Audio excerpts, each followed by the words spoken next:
Good morning students. आज हम chapter शुरू करेंगे गैसियस स्टेट। इसके जो first analytical data, mathematical concept and analytical data वाला और एरर वाले चैप्टर पे आपने असाइनमेंट में को सबमिट करवानी है when ever the college will open. ठीक है जी।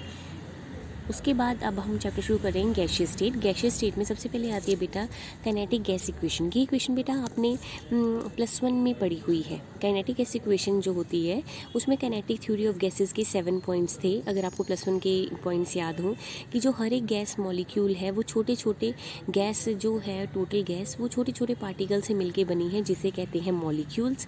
ये मॉलिक्यूल्स लगातार जो है मोशन में होते हैं। During their motion they go on colliding with each other and collision के दौरान जो है ये जिगजैग पाथ फॉलो करते हैं। ठीक है जी। And the volume of the gas molecule is negligible as compared to total volume of gas and there is no interaction among gas molecules. ठीक है। and kinetic energy of these gas molecule is directly proportional to temperature. so these are the points of kinetic theory of gases. उस kinetic theory of gases के points पे kinetic gas equation आपने +1 में derive की थी, that is PV is equal to 1/3 mn mu square where m into n mass into number of moles हो गया molecular mass या total mass of the gas। ठीक है जी। Mu is equal to root mean square velocity. तो आप लिख सकते हो m into n mass into number of moles capital M के बराबर होता है, तो 1/3 m म्यू स्केयर। मास को हम डेंसिटी से भी रिप्लेस कर सकते हैं, तो PV is equal to 1/3 d mu square भी आप लिख सकते हो। अब बेटा आपको पता है कि जो PV होता है वो किसके बराबर होता है, RT के बराबर होता है। ठीक है जी। PV is equal to nRT के बराबर होता है। तो अगर आप यहाँ पे इन्होंने डायरेक्ट ही लिख दिया है PV is equal to 2/3 KT। Basically इन्होंने इस इक्वेशन को, ये वाली जो इक्वेशन है PV is equal to 1/3 m mu square को 2 से डिवाइड किया और 2 से ही मल्टीप्लाई किया। अगर मैं 2 से इसको डिवाइड करूं, 2 से इस इक्वेशन को मल्टीप्लाई करूं तो कोई फ़र्क नहीं पड़ेगा। तो 1/3 m म्यू स्केयर। ठीक है जी।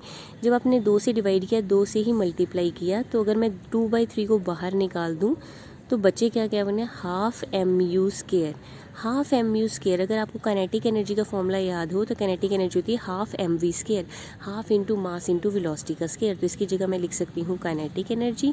तो बेटा PV आपका आ गया 2/3 काइनेटिक एनर्जी। तो ये इस तरह से इन्होंने लिखा है PV is equal to 2/3 kinetic energy. और PV is equal to RT होता है, तो या PV is equal to KT होता है, तो आप उसकी जगह RT या KT भी फिल कर सकते हैं। ठीक है जी। तो अगर आप इसकी जगह RT फिल कर देंगे, PV की जगह जो है RT फिल कर देंगे, तो ये आ जाएगा 2/3 काइनेटिक एनर्जी। और यहाँ से बेटा काइनेटिक एनर्जी आ जाएगी 3/2 RT या 3/2 KT। तो ये जो इन्होंने लिखा है 3/2 KT, ये बेसिकली EK है। EK is kinetic energy. ठीक है जी। तो और ये जो K है वो बोल्स कांस्टेंट है जिसका वैल्यू होती है R/NA। तो इस तरह से this is kinetic theory of gas, जो कि आपने +1 में डिराइव की हुई थी इक्वेशन। अब अगर आपने collision frequency of the 2 gases निकालनी हो, कोलिजन फ्रिक्वेंसी ऑफ 2 गैसेज निकालनी हो, ठीक है, वो कैसे निकालते हैं बेटा। K is Boltzmann constant. Boltzmann constant क्या होता है, gas constant divided by Avogadro number. Na क्या होता है बेटा, एवोगैड्रो नंबर। ठीक है। उसके बाद है अगर आपने कोलिजन बिटवीन 2 गैसेज निकालनी हो, एक गैस का हमने नाम डाल लिया गैस नंबर 1, दूसरी गैस को कहते हैं गैस नंबर 2, तो उसका फॉर्मूला बेटा होता है N1 इंटू N2।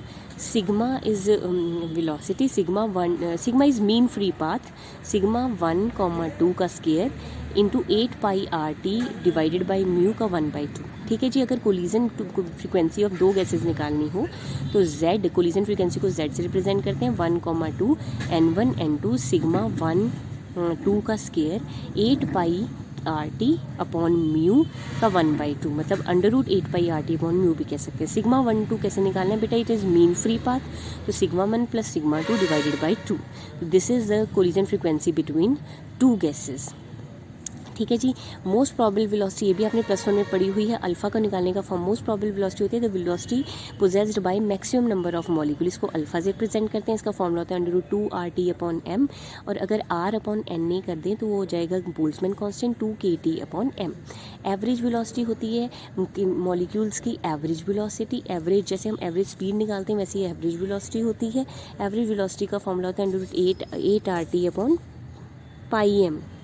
ठीक है जी, पाई एम √8RT/πm, या आप बेटा इसको कह सकते हो N1V1 plus N2V2 plus N3V3 divided by total number of molecule N1 plus N2 plus N3।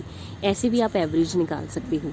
Root mean square velocity होती है, नाम से ही क्लियर है बेटा, वेलोसिटी का अंडर रूट और उसका फिर स्क्वायर कर देना, that is root mean square velocity. It is square root of mean of different velocity. इसका फॉर्मूला होता है √3RT/m, या अगर आपने r को डिवाइडेड बाय na कर दिया तो r/na ये हो जाएगा √3kT/m। ठीक है जी। अब इन तीनों वेलोसिटी में रिलेशन क्या होता है, that is most probable velocity, average velocity और रूट मीन स्क्वायर वेलोसिटी। इन तीनों वेलोसिटी में क्या रिलेशन होता है, जो मोस्ट प्रोबेबल वेलोसिटी होती है अगर वो 1 है तो एवरेज वेलोसिटी जो होती है 1.128 होगी और रूट मीन स्क्वायर वेलोसिटी होगी 1.224। दिस इज सबसे ज़्यादा बड़ी वैल्यू होगी म्यू की, that is root mean square velocity 1.224। फिर उसके बाद है 1.128 that is average velocity, and last में is equal to root mean most probable velocity. ठीक है जी। उसके बाद हमें पता है कि जो आपकी गैस इक्वेशन है वो क्या होती है बेटा, PV = nRT, से आइडियल गैस इक्वेशन भी कहते हैं, गैस इक्वेशन ऑफ स्टेट भी कहते हैं। और इसको बेटा ये हमें को कहाँ से डिराइव की गई है, काइनेटिक गैस इक्वेशन से डिराइव की गई है, where R is gas constant, R की वैल्यू कहती है 8.314 joule per kelvin per mole. CGS में R की वैल्यू होती है 8.314 10⁻⁷ अर्ग पर केल्विन पर मोल। ठीक है। और 4.184 जूल किसके बराबर होता है, 1 कैलोरी। 1 कैलोरी की वैल्यू क्या होती है 4.184 जूल। और R की वैल्यू कैलोरीज में क्या होती है 2 कैलोरीज। R की वैल्यू अगर कैलोरी में पूछी हो तो 2 कैलोरी। ठीक है जी। उसके बाद है बेटा R की वैल्यू 8.314 अगर 1 कैलोरी से डिवाइड कर दें तो 1.987 कैलोरी पर केल्विन पर मोल, मतलब ये इज इक्वल टू 2 कैलोरी आ गया। R की वैल्यू अगर मैं जाउल को डिवाइडेड बाय कैलोरी कर दूँ, 1 कैलोरी में कितने जाउल होते हैं तो ये आ जाएगा 2 कैलोरीज। ठीक है जी। R की वैल्यू एटमॉस्फेयर लीटर्स पर केल्विन पर मोल में कितनी होती है बेटा 0.0821। ठीक है। अब आपको पता है PV = क्या होता है RT। ठीक है जी। अगर PV/RT कर दूं तो वो आ जाएगा 1। ये 1 किसके बराबर होता है, Z के बराबर होता है। Z को कहते हैं कंप्रेसिबिलिटी फैक्टर। तो अगर गैस आइडियल है, आइडियल मतलब वो हर इक्वेशन में PV = RT फॉलो करती है, तो आइडियल गैस के लिए Z 1 होता है। लेकिन कोई भी गैस आइडियल नहीं होती, नो गैस इज़ आइडियल। किसी का Z बेटा ग्रेटर देन 1 होगा, किसी का Z लेस देन 1 होगा। जिसका Z ग्रेटर देन 1 होगा वो पॉजिटिव डेविएशन शो करेगा, जिसका Z लेस देन 1 होगा वो नेगेटिव डेविएशन शो करेगा। ठीक है जी। The amount by which the actual compressibility factor differs from a value of unity gas gives a measure of deviation from ideal behaviour. ठीक है बेटा। अब Z का कितना 1 से ज़्यादा होगा, कितना 1 से कम होगा, वो है उसका डेविएशन। अगर 1 से ज़्यादा होगा उसे कहेंगे पॉजिटिव डेविएशन, उसका वॉल्यूम 22.4 लीटर से कम होता है। अगर 1 से कम होगा वो होगी नेगेटिव डेविएशन, उसका वॉल्यूम जो है 22.4 लीटर से ज़्यादा होता है। ठीक है जी। अब आता है बॉयल्स टेम्परेचर। बॉयल्स टेम्परेचर क्या होता है, the temperature at which non ideal और real gas obey the ideal gas equation. वैसे तो कोई भी गैस आइडियल नहीं है, क्योंकि कोई भी गैस हर टेम्परेचर और प्रेशर पे PV = nRT फॉलो नहीं कर सकती। लेकिन अगर कोई नॉन आइडियल या रियल गैस आइडियल गैस को लॉ को फॉलो करे, जिस टेम्परेचर पे वो फॉलो करे और over a wide range of pressure, that temperature is known as Boyle temperature. ठीक है जी।